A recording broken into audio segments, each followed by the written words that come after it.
19대 국회의원 선거를 앞두고 각 선거구 예비 후보자들을 만나보는 시간입니다.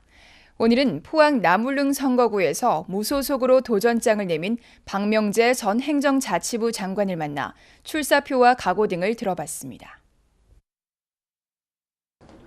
여러분 아시다시피 지금 이 포항에 새로운 정치 변화가 많이 예상되고 있습니다. 우리 지역의 출신인 이명박 대통령이 내년 2월이면 짧지만 강렬했던 소위 포항시대를 갖다가 막을 내리게 되고 24년간 이 정치에 거목으로서 활동하셨던 이상덕 의원께서 불출마를 선언하셨고 또한 우리 포항제철의 신을 창조하셨던 박태준 회장께서도 자꾸 하시면서 포항의 어떤 리더십의 공백 이런 것들이 예상돼서 떠있는 사람들이 걱정을 하게 되고요.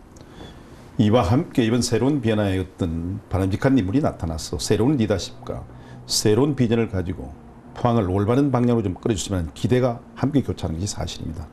이런 시점에서 가장 중요한 것은 폭넓은 국정 경험과 능력을 갖추고서 포항의 중단 없는 발전을 갖다가 추진하고 또 새로운 포항의 발전과 리더십을 만들어내는 것이 가장 중요하다고 생각합니다.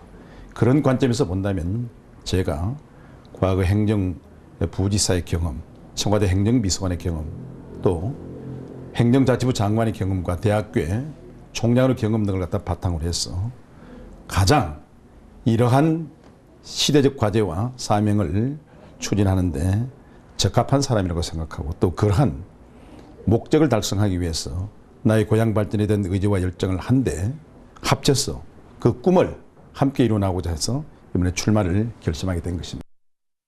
그렇습니다. 첫째, 국가적으로도요. 또 우리 포항의 그 상황에서도 굉장히 중요하죠. 첫째는 국가에서는 지금 시끄럽지 않습니까, 나라가. 그리고 국민들이 정치에 대한 그 이 식상 내지는 거의 뭐 혐오에 가까운 그런 수준입니다. 그래서 새로운 정치의 어떤 문화를 일으켜야 되겠죠. 그와 더불어 국가적으로서는 지금 흔들리고 있는 국가 안보와 그 중단하는 경제 안정 그리고 핍박해지고 있는 서민 생활에 대한 어떤 그 따뜻한 어떤 정치 이런 것들이 요구되고 있습니다. 포항으로서는 아까 말씀드렸습니다. 힘에 공복 없는 포항 발전의 지속적인 추진, 새로운 리더십으로 어떤 포항의 새로운 비전과 새로운 발전 방향을 구상하는 것. 또 저 개인적으로는 그간 34년간의 국정 경험을 바탕으로 해서 마지막 남은 나의 여생을 고향 발전을 위해서 모든 의지와 열정을 쏟겠다는 그런 또 고향 사랑에 대한 애착 이런 것들이 모두 복합적으로 이루어져서 총선이 갖는 의미를 갖다가 우리가 말씀드릴 수가 있겠습니다. 사실 제가 많은 사람들 만나고 있습니다. 많은 곳을 찾아다니고 있습니다. 느끼면서 우선 첫째는 포항에 유치된 그 큰 국책 사업이 있습니다. 대형 사업이 있습니다. 우선 그 블루베리 조성을 위한 국가산업단지 조성, 효과적인 추진, 그리고 신항만 건설의 지속적인 추진, 그리고 이제 보다 큰 과제는 앞으로 이 포항제철을 중심으로 이 포항 경제가 형성되고 있는데 포항제철 이후에 바람직한 우리 산업 동력을 찾아내는 것, 발전 동력을 찾아내는 것이 중요하다고 생각합니다. 다시 말씀드리면 포스트 포스코, 포항제철 이후에 포항 발전을 갖다 견인할 수 있는 소위 IT라든지 부품이라든지 소재 산업들을 갖다 유치해가지고 일자리 창출, 지속적인 첨단 과학 어떤 산업단지로서의 그 발전 기반을 조성해 나가는 이런 것들이 필요하겠고요. 그 다음에 우리가 소프트웨어 측면에서는 저는 가장 중요한 것이 일자리 창출이라고 생각합니다. 나는 최우선 정책, 그리고 최고의 복지, 그리고 최선의 정책이라는 것은 일자리 창출입니다.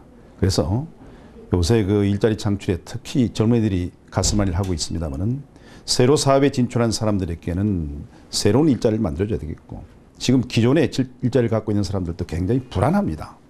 안정된 일자리가 보장돼야 되겠고 특히 취약계층인 여성과 그리고 이 노인과 그리고 장애인들 이런 사람들에 대해서는 맞춤형 일자리가 창출돼 가지고 그런 것들을 하기 위해서는 아까 우리가 블루베리 같은 산업단지 IT라든지 부품 소재업체가 좀 많이 들어오는 이런 일자리 창출에 역점을 둬야겠다는 것. 그 다음에는 가장 정치에 역점을 둬야 될 것이 지금 우리가 거의 뭐 SOC 사업이라든지 투자라든지 건설이라든지 이런 측면에 하고 있습니다만 사람 중심의 정치가 돼야 됩니다. 그래서 저는 특히 이 서민의 삶과 현장을 갖다가 꼼꼼히 챙기는 그런 현장 중심의 정치. 그리고 두 번째는 FTA로 고통받고 있는 농업인, 영세민, 또 영세 상인들, 기업인 이런 사람들을 돌볼 수 있는 서민 정치, 생활 정치, 그리고 사회적 약자 계층, 아까 말씀드렸습니다만 노인이라든지 이런 부녀자들이라든지 차세대 계층들을 위한 약자 정치.